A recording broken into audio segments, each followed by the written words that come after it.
Okay, let me get your expectations where they need to be right now, okay?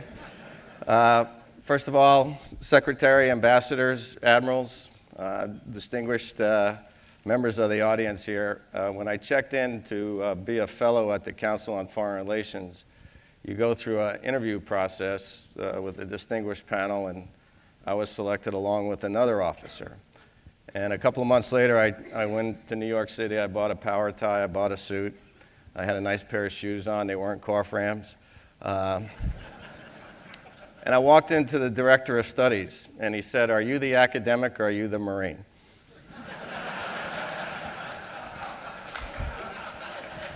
So you may credit Rudy Giuliani with reducing crime in New York City at the time, but I was riding the subway in a suit and at night, and that's why crime went down in New York. So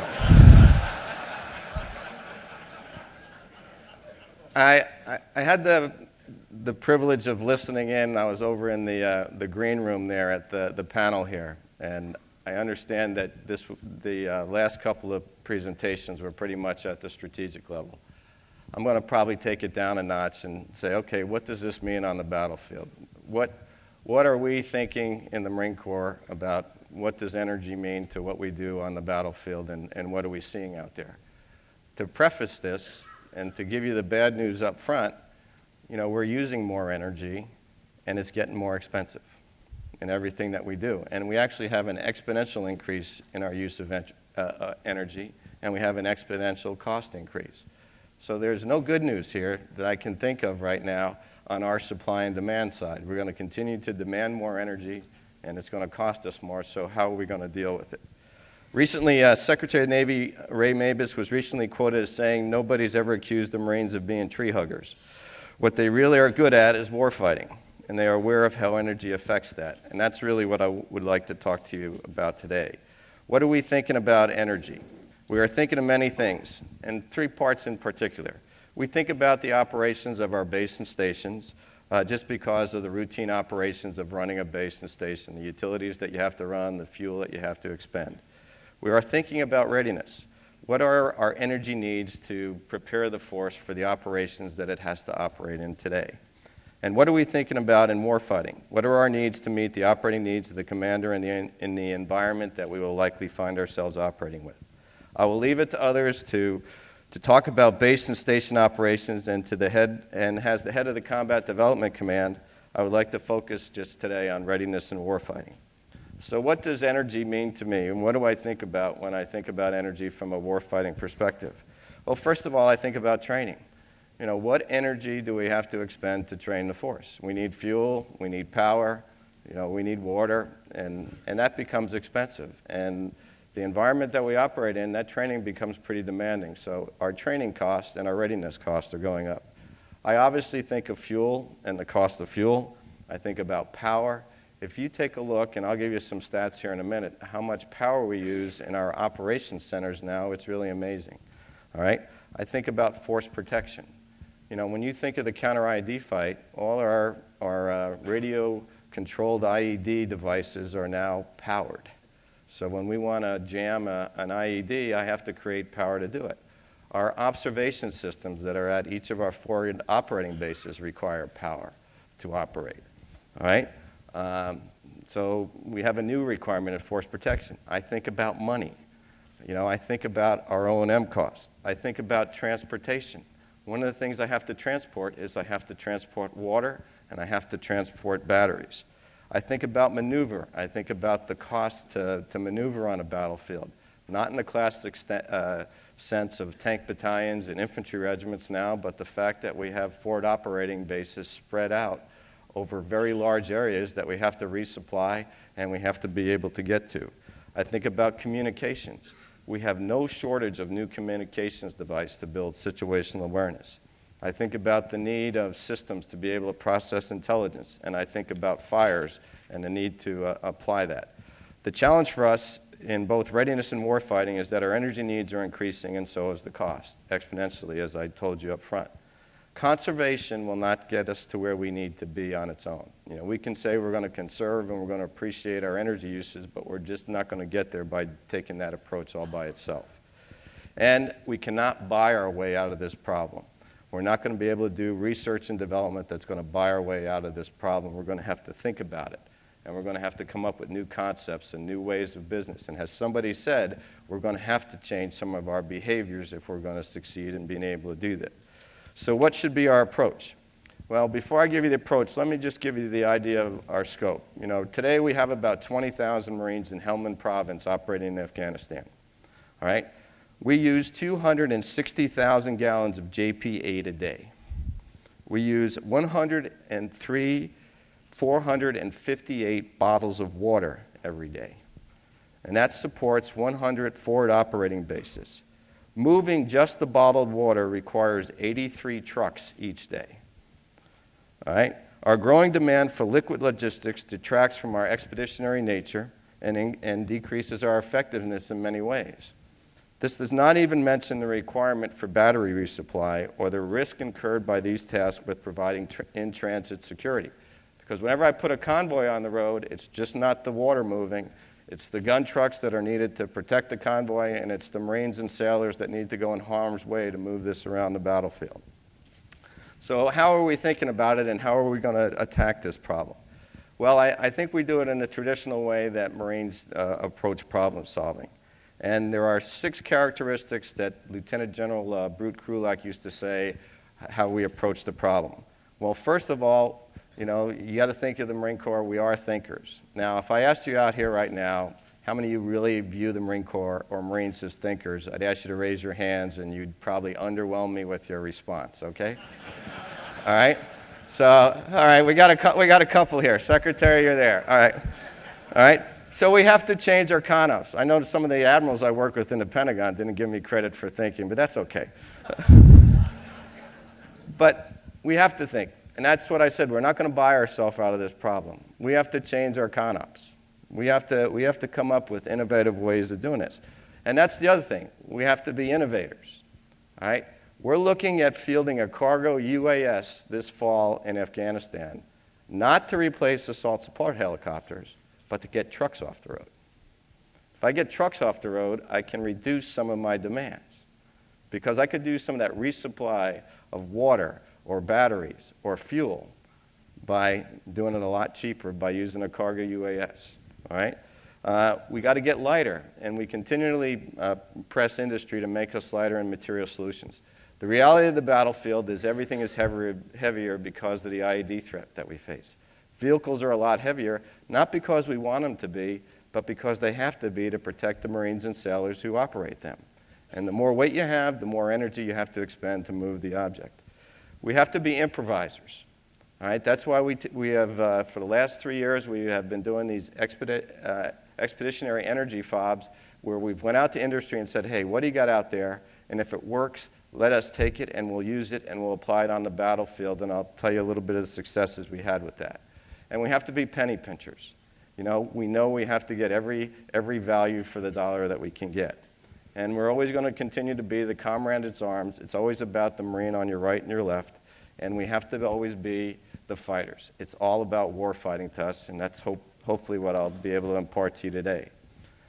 General Scales, a distinguished Army general a couple years ago, said we're never going to get the future 100% right. We can't afford to be 100% wrong.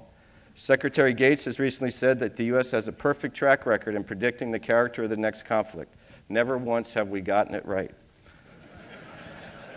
So I won't attempt to beat that record today with my predictions, even though I did graduate from here, and I think I took a couple of naps out there during my course here. But my prediction is, for the future is, if you like what's going on today, you're really going to like tomorrow. Before digging into the details, let me set the strategic concept regarding energy, and if this is repetition, I apologize. World energy consumption is expected to grow approximately 40% over the next 25 years, with 70% of that increase expected to be for fossil fuels.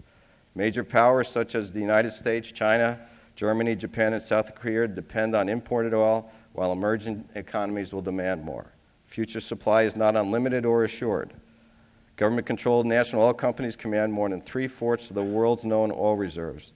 To me, that doesn't seem like a a good description of what the future is going to hold for us. Energy drives the economic engine of our world. Most of the known energy reserves are located in unstable regions of the world that are prone to conflict. It doesn't take a degree from the Naval War College to understand that energy markets will remain volatile and unpredictable, and that competition for these resources will increase, and so will the likelihood for conflict. As Yogi Berra once said, it is like deja vu all over again. Instability and unpredictability are the hallmarks of the future rather than distinct modes of war. We will face a combination of terror and insurgency groups, often capable of more traditional military action, but not always. This hybrid warfare is what we are seeing today. Lessons learned from our experience in Iraq and Afghanistan show us the importance of maintaining situational awareness, the importance of force protection, and the importance of dispersing on the battlefield. And if you take a look at what those three things that I talked to you about, situational awareness, protection, and dispersal, I've increased energy needs just because of the demands of the battlefield. So if I'm increasing my needs because of what I'm seeing on the battlefield. Our adversaries operate among depressed or distressed populations in urban or in remote locations. They employ irregular tactics while maintaining the ability to use conventional types of warfare. That increases my training requirement because how do I prepare the force to be ready?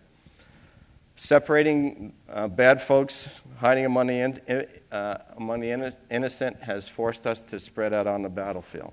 10 years ago, distributive operations was a concept discussed at institutions like this one. The essence of distributive operations is coordination action by dispersed units throughout the breadth and depth of the battle space, ordered and connected and focused on a common goal. But when we disperse, we increase all our demands for energy. What enables distributive operations today are tremendous advancements in communications and surveillance technologies.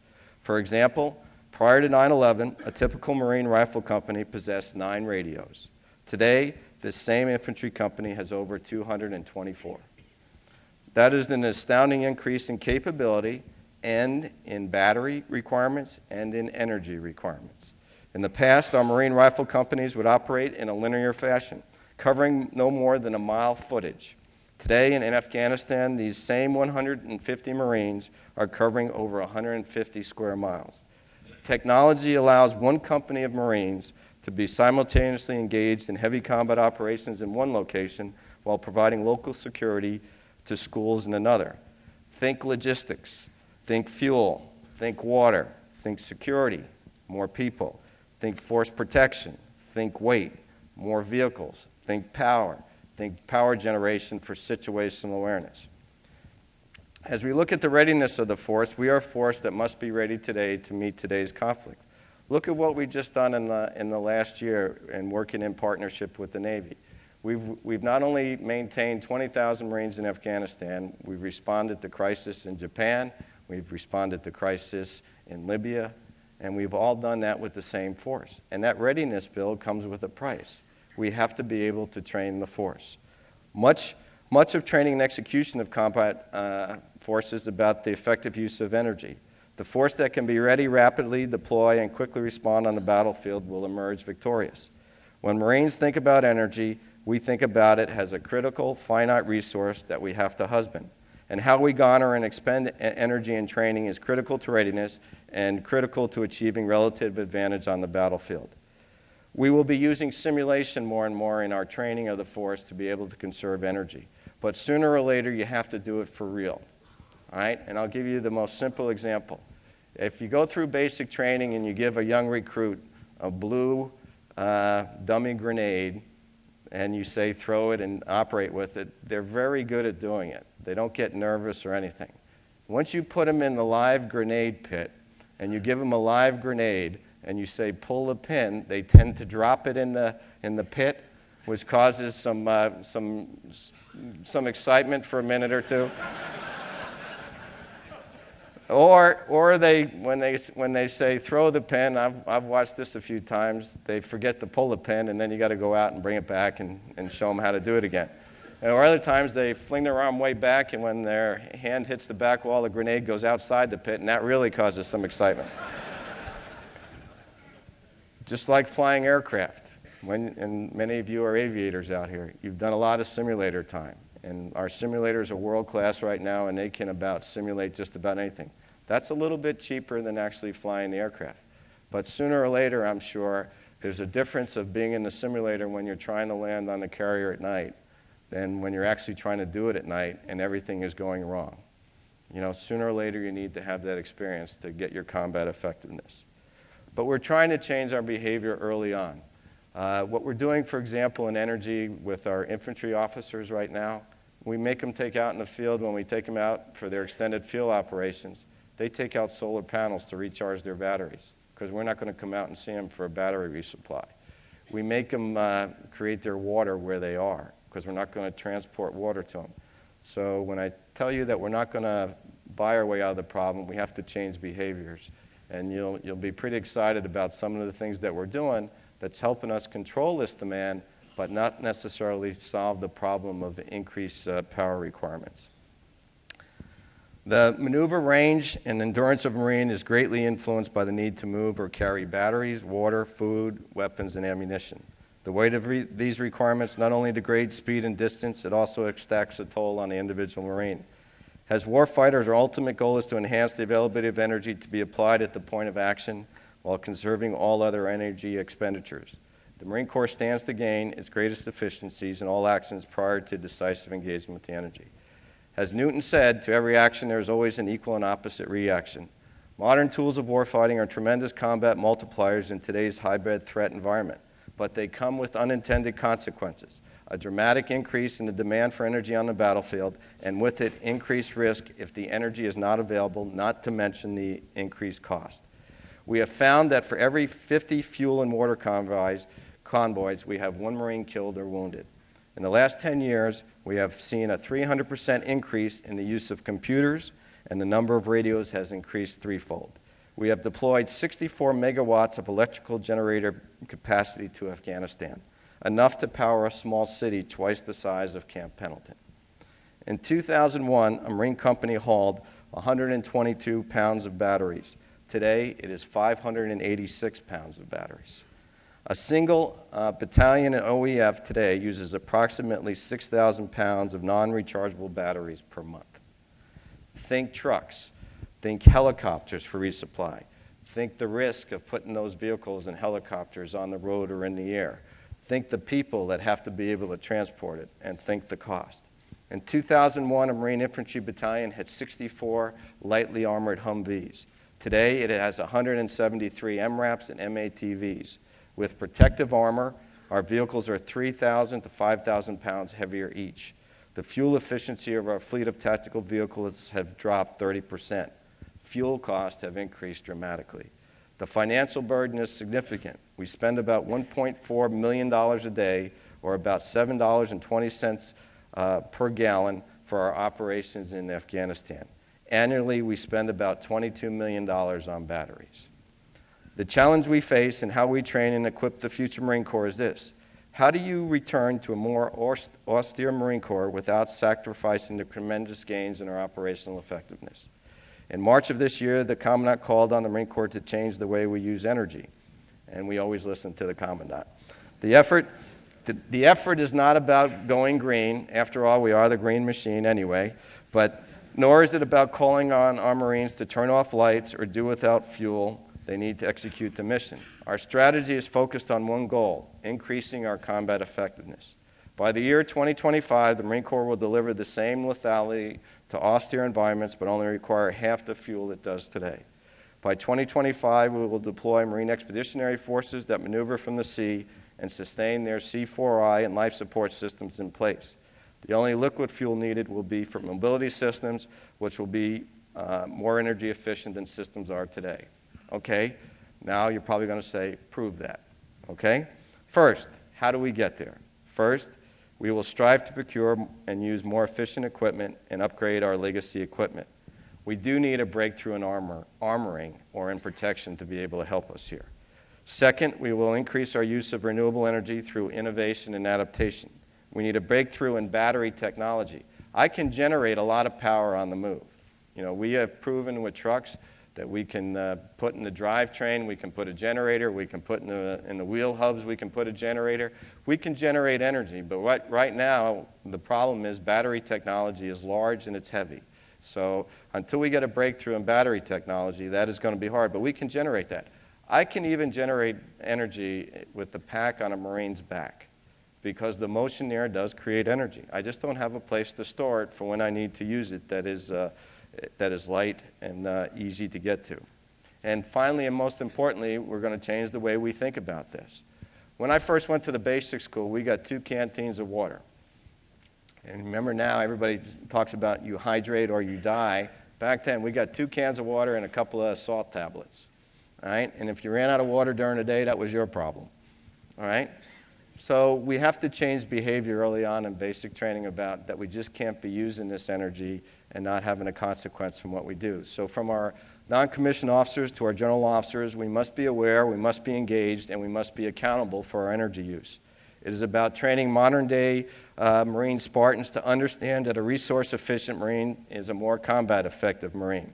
From the first day of recruit training, Marines will know that resource efficiency, what it means for the mission. A lighter, faster, more maneuverable force operating over greater distances in austere environments with reduced risk from a lighter logistics footprint.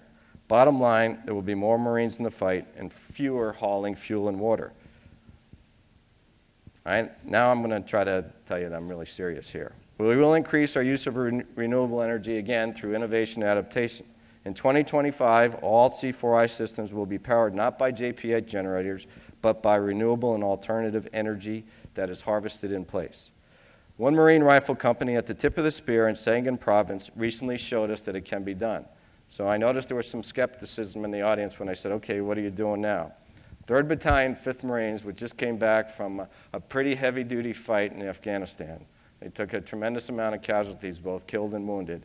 At the same time, they had a kit of off-the-shelf technologies with India Company, 3rd Battalion, 5th Marines. They operated 2 patrol bases entirely on renewable energy.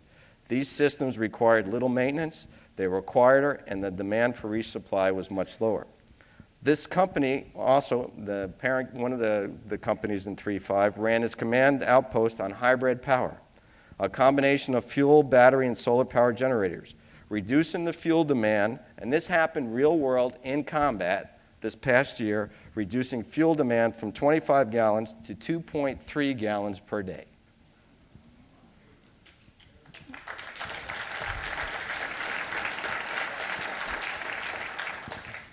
So what's the next step? This technology is scalable to a battalion. In the future, it will scale to a Marine Expeditionary Brigade and to a Marine Expeditionary Force, combining hybrid and renewable power with efficient equipment and shelters that has the potential to support our largest size Marine Air Ground Task Force. We can also dramatically reduce the burden of batteries.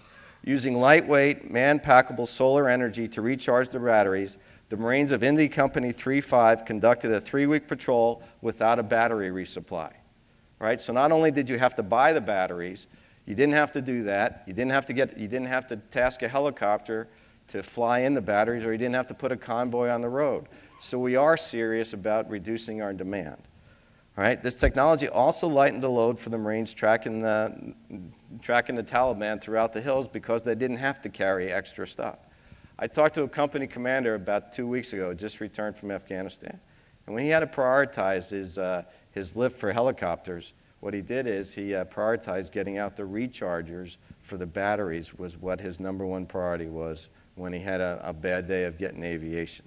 Moving forward, we will harvest energy, recapturing kinetic and thermal power from our tactical vehicle is now lost from the engine drivetrain, and we're just not getting it. So how can we get that untapped energy could be stored for when we needed to use it to maintain our situational awareness and fire up our computers? An individual Marine will be his own source of energy, collecting solar, kinetic, and thermal power from his gear and body and distributing it to his radios, night vision equipment, and sensors. In future contingencies, the more than 1,000 fuel-powered generators on the battlefield will be relics of war past. We will procure and use more efficient equipment and upgrade our legacy equipment. Efficiency is about demanding better performance with less energy from our equipment. Our vehicles today are mobile ISR platforms and command centers. At a halt, we have to run the prime mover to keep everything powered on. We have to be able to figure out how to be able to turn it off and use that energy that we have the potential to generate to keep them going. With lightweight armor, composite materials, and exportable power, we can transform our tactical vehicle fleet into hybrid energy systems without compromising force protection or combat capability. Aircraft engines can also be more effective, and we are trying to drive the aircraft industry to design more effective aerodynamic systems that are built from lighter materials and reducing drag. But the cost is, whenever you come up with a great material solution, it also increases the cost. So I am optimistic, but I also know that if I get a breakthrough in technology, that material is probably going to be pretty expensive.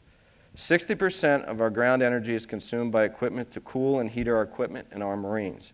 We can design our expeditionary operation centers and housing shelters to be more efficient and reduce demand for air conditioning. New LED lighting has been a big hit, for example. That puts less heat out and draws less electricity. A year ago, I was out at 29 Palms in the desert, and we went, and Colonel Brutus Charette, who runs our expeditionary energy office, went out to Lowe's or Home Depot, bought some PVC pipe. He dug a hole, and we're good at that. He laid the pipe down about 8 feet, and we ran it outside the tent. We put a little tower up, and we put a little solar fly tent over the top of the tent, and that powered a little fan, and the thermal energy cooled the tent by 12 degrees. All right, and that didn't cost us hardly anything. But that's the type of experimentation that we're doing. So if we can do all that, we're making progress. Achieving what I've just outlined will not be easy. Spot solutions or quick fixes will not get us there. This effort will require institutional change. Core to success in building awareness among Marines of how energy and resource efficiency will increase our capabilities. We must also build confidence among our Marines that this stuff works. Because when you're, for 3rd Battalion, 5th Marines to take that to combat with them, they had to know that it was going to work. Because one thing we don't like to do is experiment with Marines on the battlefield. And what we did is we took that to their pre-deployment training. We have another battalion that's going to deploy this fall, 2nd Battalion, 4th Marines, that's going to take it at the battalion level. And they will get introduced to this equipment when they do their 6 weeks of pre-deployment training immediately prior to doing it. So now we are, so when you say, okay, what are you really doing? Prove it to me. Last year we did a company. This year we're going to do a battalion. All right? And then we're going to save more. And we're getting better at this. So, and this is all a result of, and Colonel Brutus Charette is the hero here. Having formed the Expeditionary Forward Operating Base, we were able to purchase this past year 6 off-the-shelf technologies to combat in late 2010 after evaluating over 200 different technologies. The results, as I mentioned, were already positive. We are now deploying 4 of the capabilities to all Marine infantry battalions in combat. Everybody's going with rechargeable batteries. All right? We are also going to start making our water at the point where we are. All right? So if I don't have to haul water and I can make it where we are, I can really cut my demands. This summer, our expeditionary FOB will focus on harnessing vehicle energy and harvesting more energy from the sun. The lessons learned by XFOB facilitated the success of India Company 3-5, and as I mentioned, will be used by 2nd Battalion, 4th Marines when they deploy in August of this year. We are using our expeditionary energy FOB today to build Marines' confidence and new capabilities to mitigate investment risk and to inform our requirements. We have found the low-hanging fruit and are moving out, but there is more work ahead. As America's expeditionary force in readiness, we need to change the way we think about energy. Projections of the future security environment indicate that our energy and water use today is unsustainable. By 2025, and you can quote me here, we will cut our fuel consumption on the battlefield in half. We can achieve that goal by using more renewable energy, procuring more efficient equipment, and reaffirming our expeditionary mindset. We will deploy Marine expeditionary forces that maneuver from the sea and sustain our C4R and life support systems in place. The only liquid fuel we want to need in the future will be needed for mobility systems, but they will be more energy efficient than the systems are today. And with that, I'm happy to take your questions.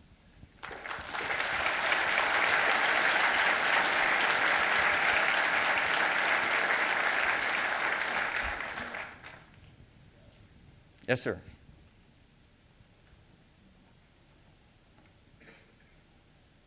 How do you make water in the desert if there isn't water there to start with? Well, what we've been finding it in more places than we thought we wouldn't find water. I mean, obviously there's going to be times when we can't do it, but what we've become infatuated with over the last 10 years is bottled water. You know, just go out on the battlefield right now, go to any of these forward operating bases, and if it's not in one of those plastic bottles, it's not good water. I grew up with 2 canteens and a water buffalo. And if we can create that water where we're at and get it purified to the right level of standard, you know, we're going to cut our demands a lot. In Afghanistan, where we're operating right now, there is the potential to tap into the ground and find the water that we need. Yes, sir.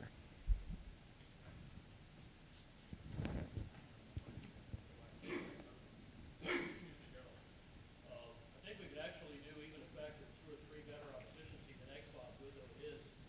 And on the previous question, the Namibian desert beetle gathers water out of the air. It has some really neat technology. There are at least 3 insect technologies to do that. My dream is of a bank spa with no tail, no fuel logistics, no water logistics. Is your R&D heading in that direction, sir?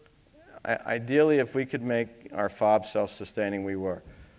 We have looked at technology of how we could collect any type of water in the air. We have looked at that. So nothing is left open. One thing I left out, and there was a thought when you said, how can you create water out there? We're also using this in our counterinsurgency efforts. You know, we've deployed solar-powered water purification devices to different villages.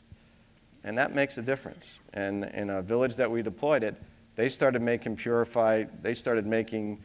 water, which they then traded with another village for bread. You know, so there's a little industry there.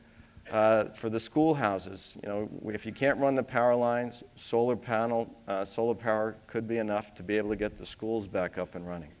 Because a key to winning the counterinsurgency fight, just like all people, even the parents in Afghanistan, what they're looking for is a better tomorrow for themselves and especially for their children. And if some of these technologies, if we can apply some of these to that, you know, we're also going to, you know, make the friends that we need to win the counterinsurgency fight as well. So this isn't just about the kinetic side of our business, it's also about the non-kinetic side of our business as well. Yes, sir. Factoring strategic security needs and the efficiencies you cited and the likelihood of budget constraints, what are your thoughts on a broader scale of the direction and the size of the Marine Corps? Okay. My nightmare, or what keeps me up at night, is this. We have a 30-year history that I went and took a look at of the Marine Corps' ground procurement budget. And it's averaged somewhere between $2 and $3 billion a year for the last 30 years. At the front end of that, we had the Reagan defense buildup, and we had a little bit over $4 billion a year in ground procurement. And in the mid-'90s, there was a couple of years where we were below $1 billion a year. So when I talk requirements, I say to folks, what do you think the budget's going to be in the future? And I said, anybody think it's going to get better than this 30-year average? And nobody ever raises their hand or tells me yes. The compounding piece and why I stay up at night is 10 years ago, it cost me $1,500 to outfit an individual Marine in the basic battle kit. Today, it cost me about $7,500 to outfit that Marine. If you take a look at ground vehicles, for example, Humvee in the 1990s cost between $50,000 and $60,000. The light vehicle replacements that I'm looking at right now are in the neighborhood of $300,000. So how do you make all that fit in a constrained budget environment with the reality of what's changed on the battlefield? You know, we didn't come up with armored vehicles, you know, in a response to a projected threat. It's actually what's happening on the battlefield. So I have to deal with it. So how can I press the envelope here?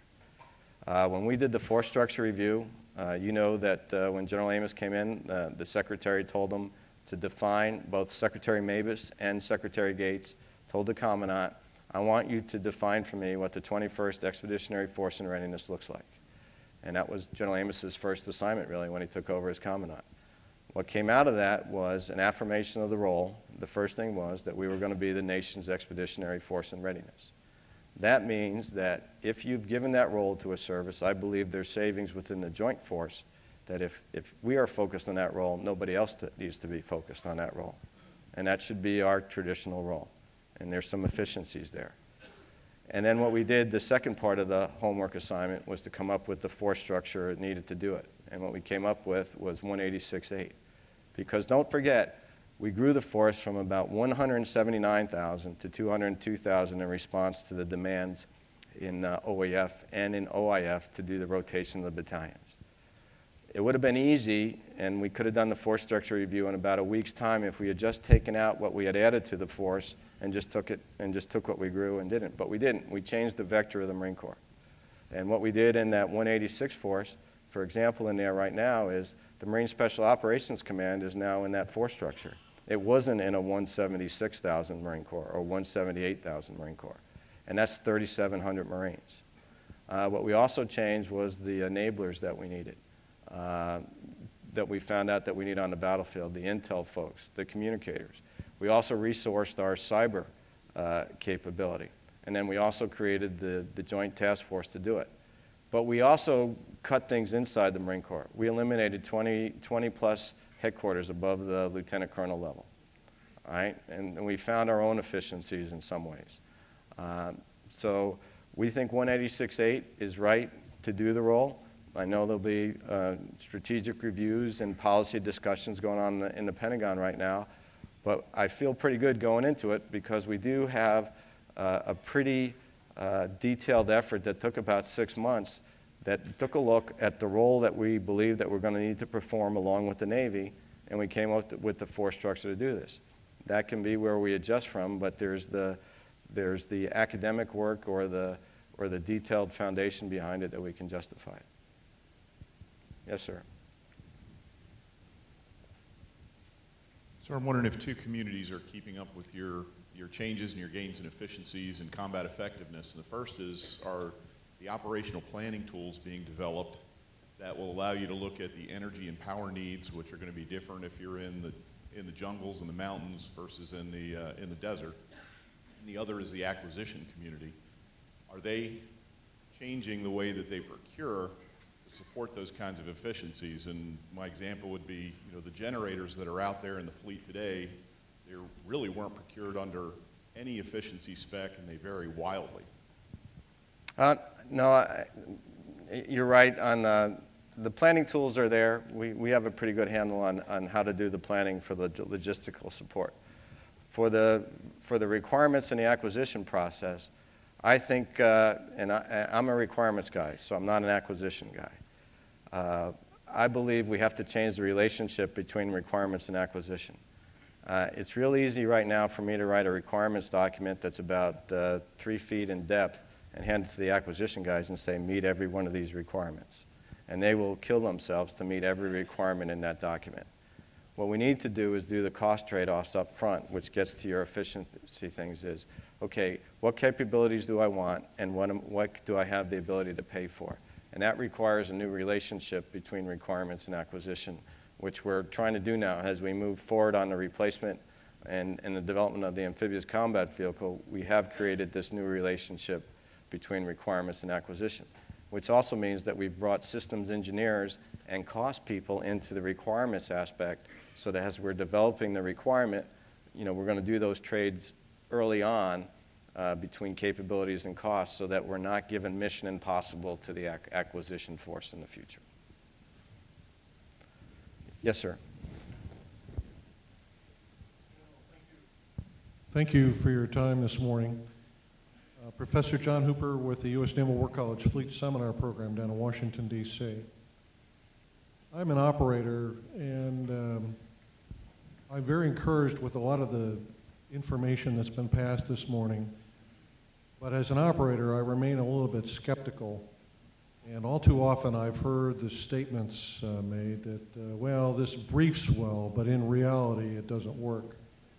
And as you've talked about some of the scenarios with 3-5 over in Afghanistan, a thought comes to mind right away is, number one,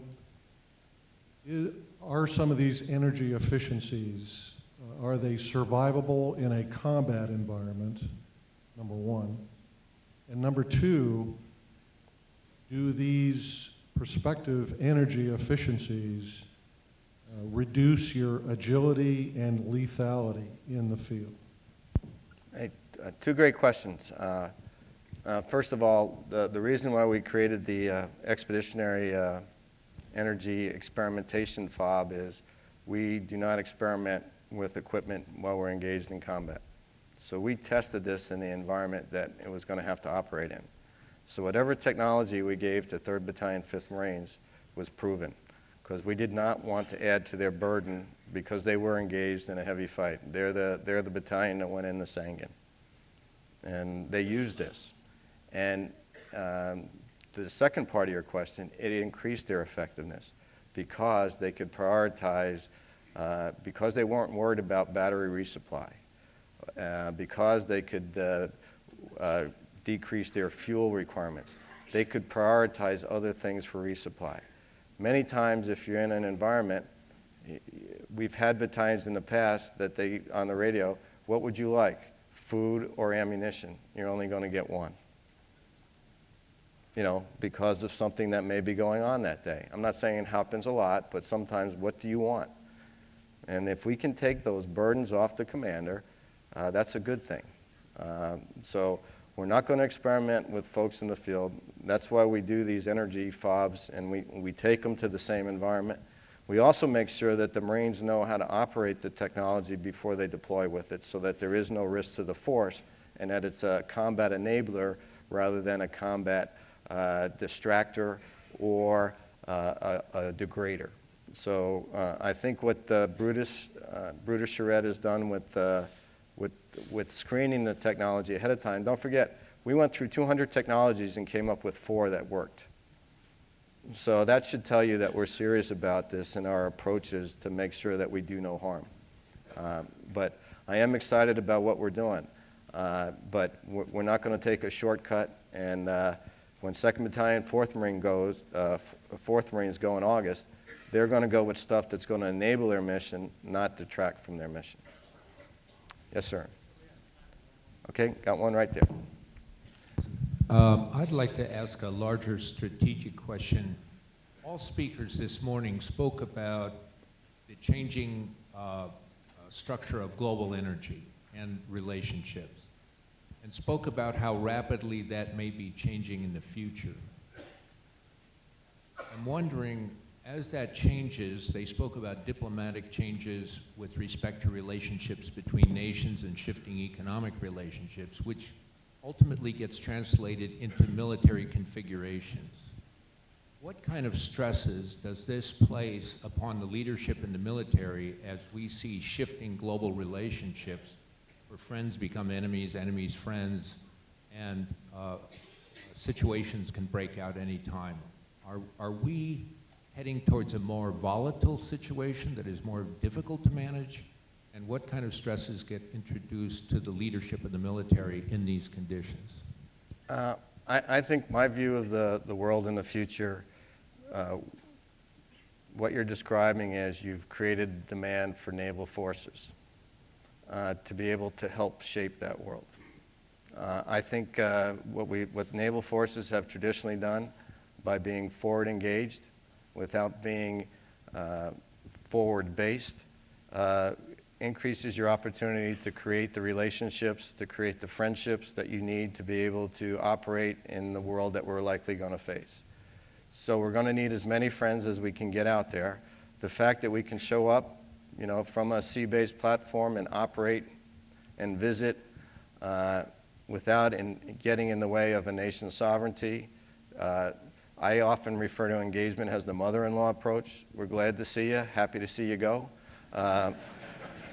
And if we can take that approach, there's going to be a demand, I think, for naval forces to remain forward, to be able, so I think it's a new age of, appropriate to say at this institution. I think we have to figure out what the role of naval forces are going to be in the future in shaping the world, first of all.